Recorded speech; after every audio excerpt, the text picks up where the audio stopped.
कबल दायर की गई थी और इनको लगवाने में हमने जो किया वो आपके सामने है। बहनें आई, मुतअद्दिद बार हम चीफ जस्टिस साहब से मिले, अगर कोई पेशी लगी भी तो कार्रवाई नहीं हुई। हर बार सरकार जो है वो डुबकी मार गई।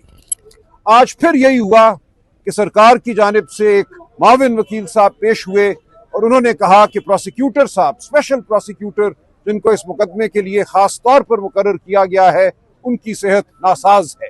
कोई मेडिकल सर्टिफिकेट नहीं दिया गया, कोई तफसील नहीं बताई गई, सिर्फ ये कहा गया कि उनकी सेहत नासाज है। आप सब जानते हैं कि बुशरा बीबी और खान साहब इस मुकदमे में अब तकरीबन 1 साल होने को आया है, सिर्फ इस मुकदमे की वजह से जेल में है।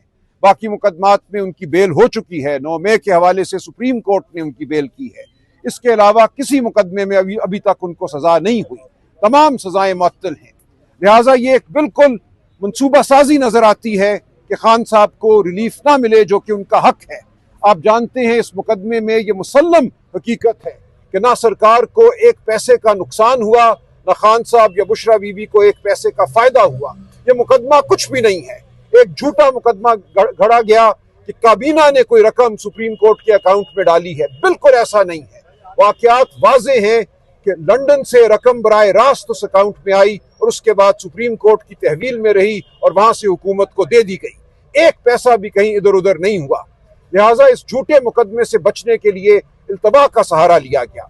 अब हमें नजर ये आ रहा है कि तोशा खाना का जो मुकदमा इस वक्त चल रहा है अडयाला जेल में, और 9 मई के हवाले से जो मुकदमात में तेजी पैदा कर दी गई है, उनका मकसद सिर्फ और सिर्फ ये है कि उन मुकदमात में खान साहब को सजा दी जाए। उसके बाद वो जानते हैं ये बेबुनियाद मुकदमा एक दिन नहीं ठहरेगा, खान साहब को इस मुकदमे में बरियत मिलनी ही मिलनी है। लेकिन यह एक अफसोस का मकाम है कि अदालती अमल को एक सियासी हरबे के तौर पर इस्तेमाल किया जा रहा है। हमने जो 9 मई का मुकदमा है उसके हवाले से वीडियो लिंक के खिलाफ एक पिटिशन लाहौर हाई कोर्ट के रावलपिंडी बेंच पे दायर की। हमारा ये मौकफ है और पूरी दुनिया ने यह देखा कि वो मुकदमा कैसे चलाया जा रहा है। खान साहब को एक कोठरी में बिठा दिया गया है अडयाला जेल में। उनके सामने एक पुलिस वाला अपने फोन पर व्हाट्सएप कॉल मिलाता है जो जज साहब जो रावलपिंडी में बैठे हैं उनके फोन पर वसूल की जाती है, और वो व्हाट्सएप कॉल जो है मेज पे रख दी जाती है, वो सेल फोन, और कहा जाता है इसको खान साहब की हाजिरी तस्वुर किया जाएगा। ये कानून का एक मुसल्लम उसूल है कि फौजदारी ट्रायल में ये हक है मुल्जिम का कि वो मौजूद हो, वो देख सके कि उसके खिलाफ गवाही देने वाले कौन हैं, उनके हाथ, उनकी टांगे कैसे कांपती हैं, वो नजरों में नजरें डालकर गवाही दें। खान साहब को इस पूरे अमल से इसलिए दूर किया गया है कि उनकी मौजूदगी में जिन लोगों ने झूठ बोलना था वो झूठ बोल सके। हम इसको रद्द करते हैं। ये वीडियो लिंक नहीं है, ना खान साहब की आवाज हम तक आती है, ना हमारी आवाज या गवाह की आवाज खान साहब तक जाती है। यह बात भी जज साहब ने मानी उस मुकदमे में। इसके बावजूद वो बजिद हैं कि उस मुकदमे को रोजमर्रा की बुनियाद पर चलाना है। रोज रोज 10-12 गवाहान की गवाही वहां रिकॉर्ड की जा रही है। हम एहतजाजन बॉयकॉट कर चुके हैं। आज सुबह मैं और लतीफ खोसा साहब रावलपिंडी बेंच गए, वहां के सीनियर जज साहब से हमने मुलाकात की कि हमने जो वीडियो लिंक के खिलाफ पिटिशन दायर की है वो लग क्यों नहीं रही, उसकी सुनवाई क्यों नहीं हो रही। जज साहब ने कहा कि मैं एडिशनल रजिस्ट्रार को बुला के पूछता हूं, और एडिशनल रजिस्ट्रार साहब ने आके कहा कि हमारी फाइल गुम हो गई है।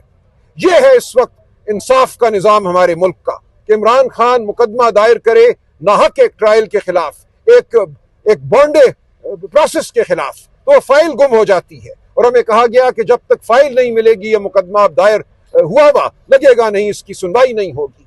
तो ये है वो सूरत हाल जिसका हम सामना कर रहे हैं। हम तमाम वकला PTI के, हम पाकिस्तानी कौम को ये कहते हैं कि ये मुकदमा अब आपकी अदालत में चलेगा। आपने फैसला करना है कि इस मुल्क ने आगे कैसे बढ़ना है, क्या हमने झूठ की बुनियाद पे आगे बढ़ना है।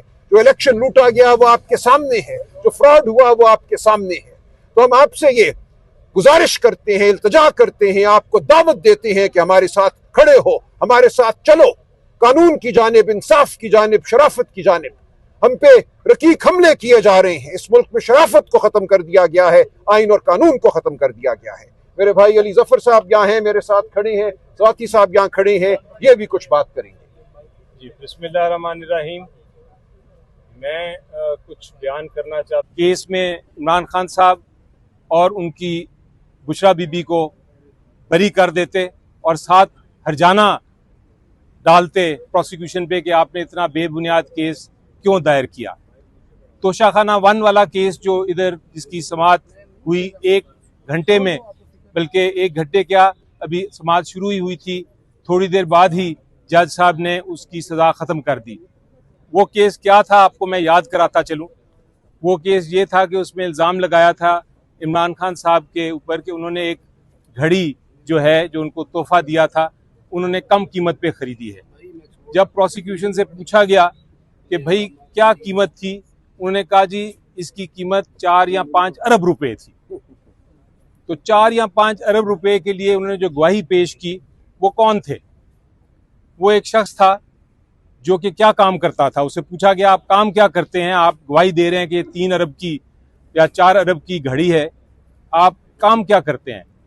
तो उसने जवाब दिया, जिरा में जवाब क्या दिया कि मैं एक स्पेयर टायर शॉप में पार्ट टाइम सेल्समैन हूँ।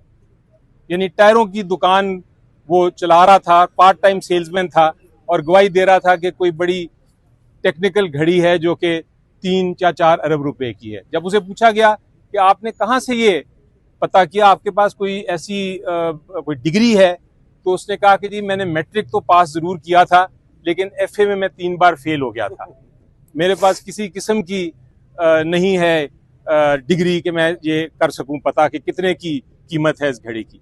तो पूछा गया कि फिर आपने पता कैसे किया? तो उसने कहा जी मैं सड़क पे, दुबई की सड़क पे चल रहा था, वहाँ बहुत सारी ज्वेलरी शॉप्स थी, तो मैं जगह जगह जाके तस्वीर दिखाता था, उन्होंने मुझे बताया कि ये 3-4 अरब रुपए की घड़ी है। इस केस पे खान साहब को सजा दी गई और उनकी बुशरा बीबी को, उनकी बीवी को सजा दी गई। 1 मिनट लगा हाई कोर्ट में हमें उस सजा को ख़त्म करने का। इसी तरह साइफर केस, हुकूमत कहती थी जी बहुत बड़ा केस है, बड़ा हमने मार्का मार लिया है, उसकी बहस हुई, वो केस भी ख़त्म हो गया। इद्दत का केस था, शर्मनाक केस बनाया गया था। जब इंटरनेशनल दुनिया में उनकी बेइज्जती हुई जिन्होंने बनाया था, तो उसके बाद वो केस भी इमीडिएटली जब ऊपर आया तो ख़त्म हो गया। तो यही केस अल कादिर का है, जिस तरह मेरे दोस्त ने फरमाया, सलमान राजा साहब ने, उसमें वो भी बिल्कुल बेबुनियाद और झूठा केस है।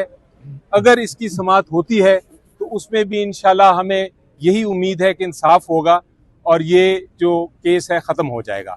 इसी तरह तोशाखाना 2 जिस तरह मैंने कहा जो चल रहा है, उसमें हमें, जिस तरह मैंने कहा कि सज़ा नहीं होनी चाहिए, लेकिन अगर होती है हम चाहेंगे कि वो केस भी फ़ौरन ऊपर आए। लड़ाई जो है, जंग हम लड़ रहे हैं, कानूनी जंग लड़ रहे हैं, हम इंसाफ के लिए लड़ रहे हैं और जीत इंशाल्लाह आपकी मदद से हमारी होगी, क्योंकि हम हक और इंसाफ के साथ खड़े हैं। और जो शख्स हक और इंसाफ के साथ खड़ा हो, मेरी बात आप सुन लें, वो जीतता है एंड में। और चूंकि आप भी हमारे साथ हैं, हक की आवाज़ उठा रहे हैं, तो जीत इंशाल्लाह आपकी होगी और हम देखेंगे कि इमरान खान साहब और उनकी बीवी बुशरा बीबी जल्द बाहर आएंगी और हमारे साथ होंगी और हमारी लीडरशिप को संभालेंगी इंशाल्लाह। मुजाहिदीन ने अपनी पूरी तफसील के साथ जो है ये बात कर ली। मैं सिर्फ ये कह रहा हूं कि जिस मुल्क के अंदर आईन और कानून की हुक्मरानी नहीं होगी, जिस तरह आज पाकिस्तान सिस्कियां ले रहा है, उसका हर इदारा तबाह है। इसलिए आप फैसला साजों से कहते हैं कि आपका और हमारा ये मुल्क कभी भी नहीं चल सकता कि जहां पर आप जेली 47 फार्म के जरिए से हुकूमतें करें। जिस तरीके से अदालतों को कंप्रोमाइज कर दिया गया है, आईन और कानून को खत्म कर दिया गया है, उसकी सारी रुदात हमारे सीनियर वकला ने आपके सामने बयान की। मैं समझता हूं कि अगर इस मुल्क को आगे बढ़ना है तो फिर इमरान खान का 90% लोगों के दिलों पे हुकूमत करने वाले इमरान खान को बाइज्जत तौर पे बाहर लाना होगा। उसी सूरत के अंदर जो है मुल्क बच सकता है।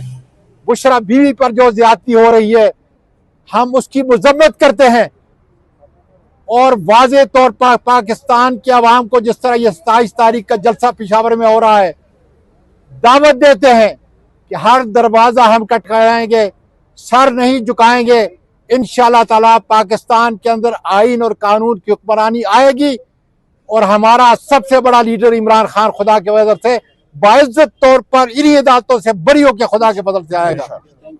मेहरबानी, बहुत शुक्रिया, बड़ी मेहरबानी।